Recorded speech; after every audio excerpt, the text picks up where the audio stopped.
Halo Sobat Manhwa, kali ini kita akan melanjutkan cerita game ini sangat realistis part yang ke-18.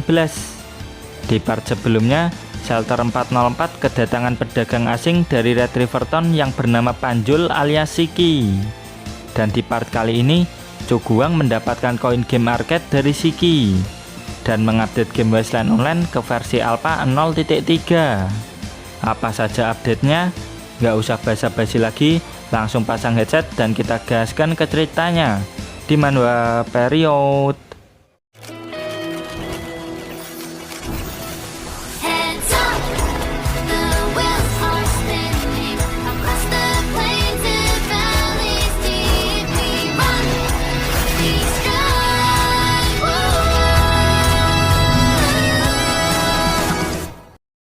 Di episode sebelumnya, Choguang meminta barang dagangan milik Shiki alias Panjul sebagai kompensasi karena sudah masuk ke outpostnya tanpa izin. Tentu saja Shiki tidak bisa menerima hal itu. Kalau barang dagangannya diambil banyak sama Choguang, rugi dong. Namun Choguang menerangkan bahwa meminta maaf itu tidak boleh hanya dengan tangan kosong. Sudah sepantasnya pihak yang minta maaf itu mengorbankan sesuatu. Choguang juga tidak akan mengambil semuanya. Dia cuma akan mengambil beberapa barang saja yang sekiranya berguna. Jika Shiki masih menolak, itu artinya dia berniat berperang dengan Shelter Choguang sekarang. Tentu saja aku tidak akan mengajakmu perang. Silakan saja ambil yang kau suka, tapi jangan banyak-banyak, ucap Shiki sambil gemetaran. Terima kasih, kalau gitu aku tidak akan sungkan, balas Choguang sambil menepuk bahu Shiki dengan ramah. Beberapa saat kemudian, Choguang sudah membongkar semua karavan yang dibawa Shiki dan mencari barang-barang bagus yang Shiki punya. Sesuai dugaan Choguang, barang-barang yang dibawa Shiki benar-benar lumayan bagus. Salah satu contohnya ya rifle kayu ini. Senjata ini terlihat didesain untuk semi otomatik. Tergantung skill, kau bisa menembakkan 6 tembakan beruntun sekaligus. Tiba-tiba Choguang terlihat sangat terkejut karena menyadari ada sesuatu. Dia langsung membuka sebuah karung yang terlihat mencurigakan. Di dalam karung tersebut berisi banyak sekali koin yang terlihat cukup asing bagi Choguang. Apa ini? Koin pasca perang kah? Batin Choguang. Dari tulisannya Galaxy Arcade di koin itu, bisa disimpulkan bahwa ini adalah koin game arcade yang biasa ada di mall-mall besar. Dapat dari mana koin ini? Tanya Choguang ke Shiki. Shiki menerangkan bahwa dia mendapat koin ini dari basecamp game arcade. Karena koin-koin ini terbuat dari tembaga dan besi, Shiki pun membawa beberapa untuk dijual. Di tempat itu juga masih banyak koin seperti ini. Mungkin bisa 4-5 karung lagi. Sambil berdiri, Choguang berkata kalau menginginkan semua koin-koin itu. 2 karung koin arcade ini akan Choguang ambil sebagai kompensasi.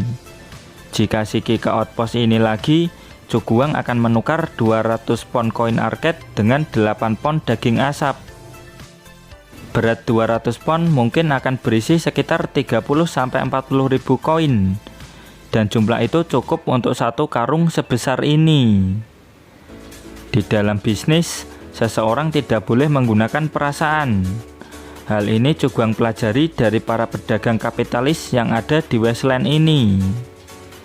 Choguang tidak mau mengambil senjata karena tidak ingin Shiki tahu bahwa outpost ini masih kekurangan persenjataan. Oke, tidak masalah. Ketika kembali kemari, akan kubawa semua koin arcade itu padamu, balas Shiki dengan tegas. Niat awal Shiki adalah membawa koin ini ke Rockton dan menjualnya sebagai tembaga dan besi. Dan itu tidak akan membuat Shiki mendapatkan chip yang banyak. Dan jika memang Choguang mau menukar sumber daya shelternya dengan koin ini, maka itu bukanlah pilihan yang buruk buat Shiki. Kemudian Choguang ingin menawar beberapa senjata api yang langsung dipersilakan sama Shiki. Satu box Coguang hargai 100 pon daging asap dan 20 pon ikan asap. Nggak pakai lama, Shiki langsung setuju. Dia bahkan memberikan 200 peluru ukuran 0,275 inci sebagai tanda pertemanan dengan Coguang. Setelah tawar-menawar tersebut selesai, Shiki mulai bercerita bahwa semua orang yang ada di Spring City tidak akan bisa membayangkan situasi yang ada di Red River Town. Di sana mereka memiliki basis industri kimia yang besar dan tempat pembuangan sampah. Akan tetapi tidak ada yang memelihara fasilitas itu setelah perang, sehingga terjadi kebocoran yang menyebabkan pencemaran tanah yang serius. Jadi tanah di Red River Town mengandung logam berat yang berlebihan. Wilayah penggurunan dan pengerasan yang luas juga terjadi hingga sampai sekarang pun alam belum berhasil memulihkan diri. Dan tidak hanya itu, ekosistem mutan yang ada di sana juga sangat rapuh. Mutan yang bisa ditemukan di sana sebagian besar adalah tipe scavenger dan tipe arthropoda. Buat yang nggak tahu, scavenger adalah jenis hewan pemakan bangkai. Sedangkan arthropoda itu hewan jenis serangga seperti kaki seribu, kecoak, dan sejenisnya. Situasi ekstrim ini menyebabkan penduduk setempat yang selamat hampir tidak mempunyai lahan yang cocok untuk bercocok tanam. Dan tentu saja bertahan dengan cara berburu pun juga sangat sulit. Namun yang menarik di sana adalah tempat pembuangan sampahnya. Itu merupakan aset terbesar di Red River Town selama 2 abad ini. Sudah hampir setengah abad sampah terkubur di sana dan sebagian besarnya belum terdegradasi. Di era Wasteland saat ini, sampah yang terkubur di sana telah menjadi bentuk deposit mineral yang tidak alami. Hal ini membantu industri pertambangan, arkeologi, dan perdagangan lokal menjadi makmur. Coguang pun penasaran dengan apa yang mereka makan di sana. Soalnya mereka tidak bisa mengimpor semua bahan-bahan mentah yang layak. Shiki mengakui jika di sana tidak ada rusa maupun mutan hyena, tapi masih ada tikus tanah dan tikus mutan yang bisa dimakan. Selain itu, mereka juga memburu beberapa serangga yang kurang berbahaya, lalu mengekstraknya menjadi sumber protein, pakan ternak, bahkan membuat pasta nutrisi.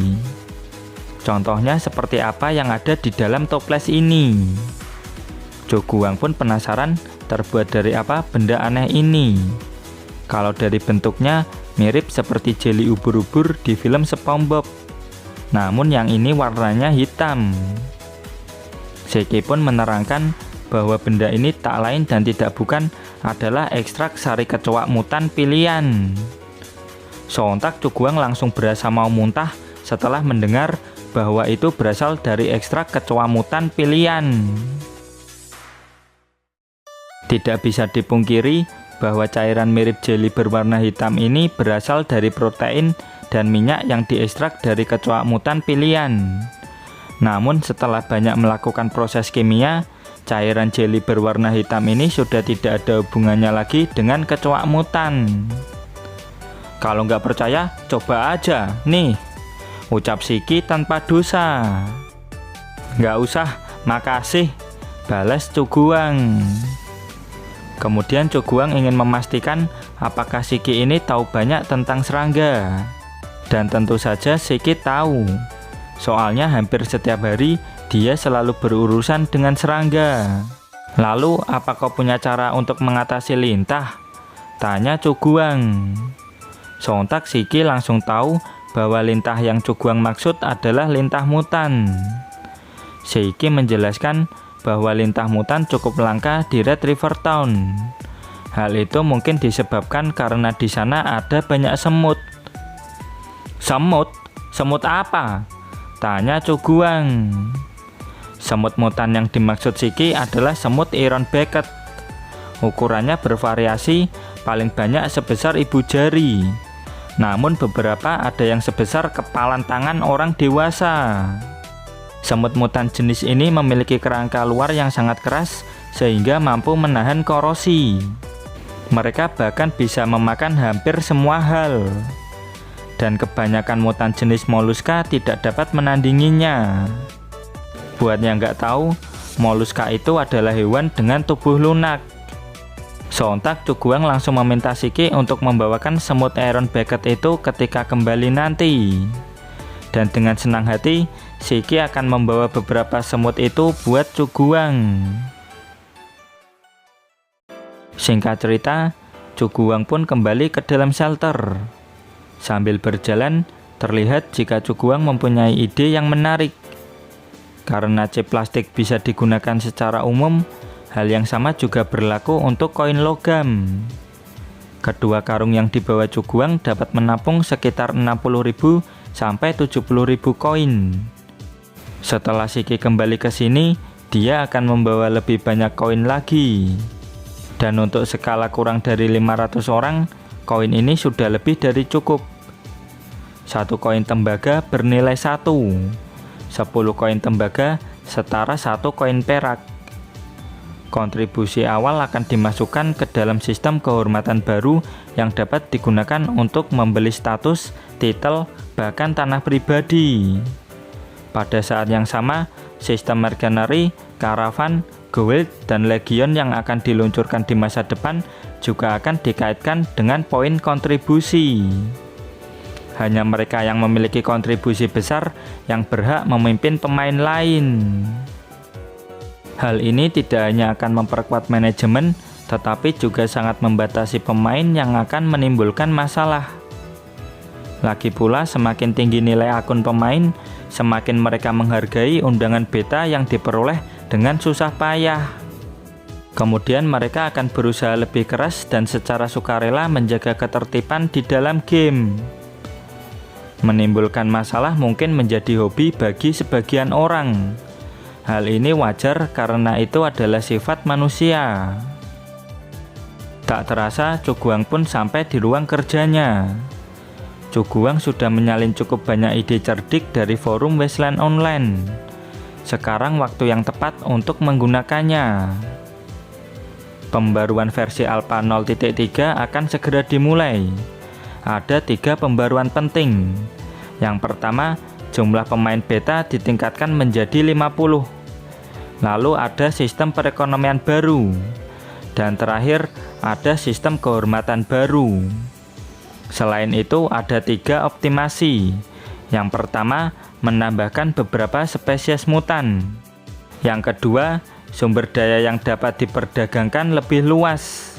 Lalu yang ketiga, memperbaiki bug kecil. Sontak si Tobrut alias Crowy langsung panik karena sudah ada pembaruan versi Alpha 0.3. Cuguang juga mengucapkan ucapan terima kasih kepada semua pihak karena berkat mereka Wasteland Online mampu berkembang sejauh ini. Cuguang juga menegaskan bahwa pembaruan pada versi Alpha 0.3 akan menjadi pembaruan paling signifikan sejak uji close beta game dimulai. Cuguang tahu bahwa beberapa player mengeluhkan perhitungan kontribusi yang terlalu rumit karena mereka harus logout dulu untuk memeriksanya. Beberapa di antara player juga merasa khawatir tentang NPC yang memotong gaji. Namun player tidak perlu mengkhawatirkan hal itu, karena pihak developer sudah memastikan bahwa administrator benar-benar adil dan tidak akan pernah mengurangi poin kontribusi player secara sepihak. Dan Crowy yang punya poin kontribusi minus cuman bisa nangis. Cuguang juga mengumumkan bahwa perhitungan poin kontribusi memang rumit. Oleh karena itu, pihak developer merancang mata uang baru untuk menggantikan kontribusi asli yang didapat player sebagai hadiah dari menyelesaikan misi. Update mata uang inilah yang selama ini Crowy inginkan. Mata uang yang tersedia sekarang ada 2, yaitu koin tembaga dan koin perak yang bernilai 1 dan 10. Mata uang ini nanti dapat digunakan untuk membeli makanan, peralatan, dan layanan serta barang berbayar lainnya. Setelah pembaruan Alpha 0.3, makanan tidak akan lagi gratis. Player harus mengeluarkan koin tembaga atau koin perak dalam game untuk membelinya. Dan di saat yang sama, pemain akan menerima koin sebagai hadiah untuk menyelesaikan misi. "Loh, kok bisa? Aku bahkan belum merasakan makanan gratisnya," teriak Crowy.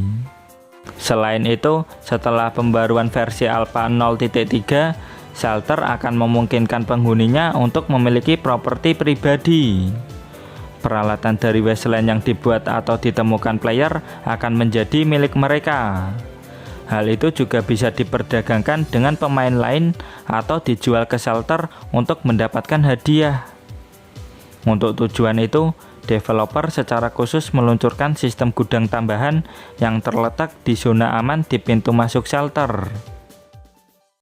Di sana terdapat deretan loker dengan fungsi pengaturan kata sandi. Sekarang loker tersebut sudah bisa digunakan. Uang, senjata, dan benda berharga lain bisa disimpan di sana kecuali barang-barang yang berbahaya. Kalau lupa password, silakan hubungi administrator atau Little Seven. Layanan ini tentu saja tidak gratis, namun bisa dipastikan kalau biaya sewanya itu murah. Lalu untuk para player yang punya poin kontribusi yang banyak tidak perlu berkecil hati. Meskipun poin kontribusi sudah tidak dapat digunakan sebagai mata uang, pihak developer memutuskan untuk menghubungkan kontribusi dengan sistem kehormatan yang baru. Sistem ini berkaitan dengan hak istimewa yang dapat dinikmati para player. Gampangnya, poin kontribusi dapat digunakan untuk mendapatkan status dan titel. Di sisi Crowy, dia sangat penasaran apakah dia bisa membeli sebuah titel dengan uang asli. Identitas atau status sosial semua player adalah penghuni Shelter. Status itu bisa ditingkatkan menjadi penduduk dengan mengeluarkan 2000 poin kontribusi. Di Shelter 404 ada aturan bahwa penghuni hanya menikmati hak asasi manusia, sedangkan penduduk bisa memiliki tanah pribadi. Dan itu bisa disewakan ke player lain untuk mendapatkan passive income. Saat ini, player hanya bisa menukar poin kontribusi untuk status penduduk. Hal ini hanya memungkinkan player untuk melakukan pembelian tanah pribadi seluas 5 meter saja. Namun seiring dengan naiknya status player, maka jumlah ini akan terus bertambah. Akan lebih banyak status dan titel yang akan dirilis di pembaruan berikutnya berdasarkan kemajuan pengujian game. Bersamaan dengan sistem yang akan datang seperti Mercenary, Caravan, Guild, dan Legion akan memerlukan status dan kontribusi. Setelah versi Alpha 0.3 rilis, hadiah untuk misi harian sebagian besar akan berupa uang. Hanya tindakan yang berkontribusi pada kepentingan outpost yang akan dihargai dengan poin kontribusi. Namun hal ini tidak terbatas pada memegang posisi penting, menyelesaikan keadaan darurat, membuat kreasi besar, penemuan, dan lain-lain. Cuguang juga menegaskan untuk mengingat-ingat hal ini. "Aku akan mengingatnya, tolong izinkan aku online kembali," teriak Crowy.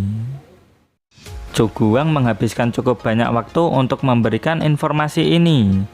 Dan ini adalah pekerjaan yang sangat melelahkan baginya. Sekarang player masih online. Mereka akan melihat pembaruan mengejutkan ini setelah lockout nanti. Cuguang pun berkeliling dan melihat beberapa player yang sangat rajin mencoba membangun sesuatu. "Kalian bertiga sedang apa?" tanya Cuguang. Si Rizal dan kedua temannya mendengar bahwa NPC baru adalah pedagang senjata. Jadi mereka bertiga sedang membangun toko senjata untuknya. "Nah nih, kenapa mereka sangat aktif sekali?" batin Cuguang. Padahal dia baru saja mengungkapkan sedikit informasi mengenai Xiayan dan tidak pernah mengisyaratkan apapun tentang membangun toko senjata. Semua ini bisa terjadi pasti berkat Ample Time. Lalu di samping pembangunan toko senjata ada sebuah fondasi.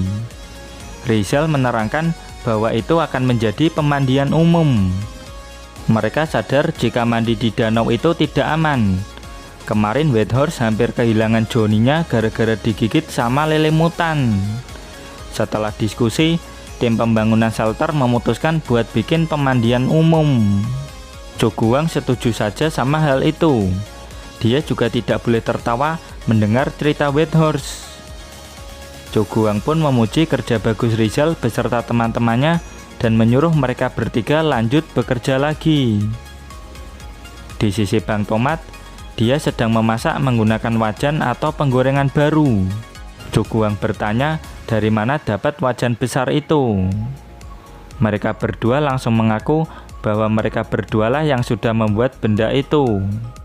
Choguang pun terkejut karena Uncle Tem dan White Horse berhasil dengan pembuatan besi tradisionalnya. Meskipun berhasil, kualitasnya cuma rata-rata, tapi itu sudah cukup layak untuk membuat beberapa alat. Sebenarnya mereka berdua sudah mencari-cari Choguang untuk melaporkan hal ini, tapi nggak ketemu-ketemu. Jujur saja, Choguang masih nggak nyangka jika playernya bisa menguasai pembuatan besi tradisional. Meskipun kualitasnya masih kurang, tapi yang namanya teknologi pasti akan terus berkembang. Karena kerja bagus ini, Uncle Tem dan White Horse akan menerima 1000 poin kontribusi sebagai hadiah dan pujian karena telah menyelesaikan kebutuhan besi di outpost. Mereka berdua pun sangat senang mendengar hal tersebut. Jerih payah mereka terasa terbayarkan. Kalian sudah melakukan yang terbaik. Silakan lanjut makan, ucap Choguang sambil berjalan ke arah Bang Tomat. Lalu Choguang meminta 1 porsi ke Bang Tomat. Dirinya sadar jika administrator belum pernah makan bersama para player. Dia mengira bahwa administrator disetting untuk tidak makan. Biar aku saja, teriak seorang cewek dari belakang. Sebagai seorang player cewek satu-satunya di shelter 404 saat ini, Wisteria harus bisa mengambil hati administrator. Silahkan, tapi hati-hati administrator, masih panas, ucap Wisteria sambil memberikan semangkuk sup buat Choguang. Choguang pun menerima mangkok itu dengan senang hati. Kemudian Choguang menemui Xiayan yang sedang istirahat di salah satu ruang pot pelatihan. Choguang memberikan mangkuk sop tadi ke Xiayan dan menyuruhnya untuk makan. Xiayan yang udah lapar banget dari tadi langsung ngiler begitu lihat sop yang dibawa sama Choguang. Dengan penuh semangat, Xiayan langsung menghabiskan sop itu seperti orang yang gak makan 3 hari. Tiba-tiba Choguang menyadari sesuatu. Luka Xiayan telah sembuh.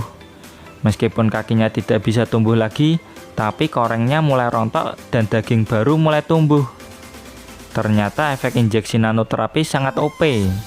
Lain kali Choguang akan gacha blind box buat dapetin injeksi itu lagi. Apa kau sekarang sudah selesai menghafal? Tanya Choguang. Karena masih makan, Xiayan mengangguk ke Choguang. Choguang pun senang mendengar hal tersebut. Dia akan membiarkan Xiayan istirahat 1 hari lagi dan akan mulai bekerja lusa nanti. Apa yang harus dilakukan sama pemilik toko senjata? Tanya Xiayan. Itu peranmu. Kau sudah hafal dialognya, tapi masih belum paham sama job desk-nya. Tanya balik Choguang. Mereka berdua pun saling tatap-tatapan sambil kebingungan. Biar nggak repot, Little Seven akan memberi Xiayan pelatihan di tempat kerja nanti. Pokoknya ikuti saja instruksi Choguang dan Little Seven. Tak lupa Choguang mengingatkan jika ada orang lain, Xiayan harus memanggilnya administrator. Xiayan pun paham, dan Choguang menyuruh Xiayan memanggilnya. Pak Administrator, ucap Xiayan dengan lancar. Choguang pun senang mendengar hal itu. Sebagai makanan penutup, Choguang memberikan Xiayan permen lollipop kesukaan Xiaoyu, loli kita tercinta yang masih ada di Camp Beach Street. Dan sayang sekali, chapter pun berakhir sampai di sini. Dan terima kasih buat kalian yang selalu hadir dan komen di setiap video admin. Terus dukung channel ini dengan cara like, comment, subscribe. Dan jangan lupa kultivasikan loncengnya juga. Sampai jumpa lagi di video berikutnya. Bye-bye.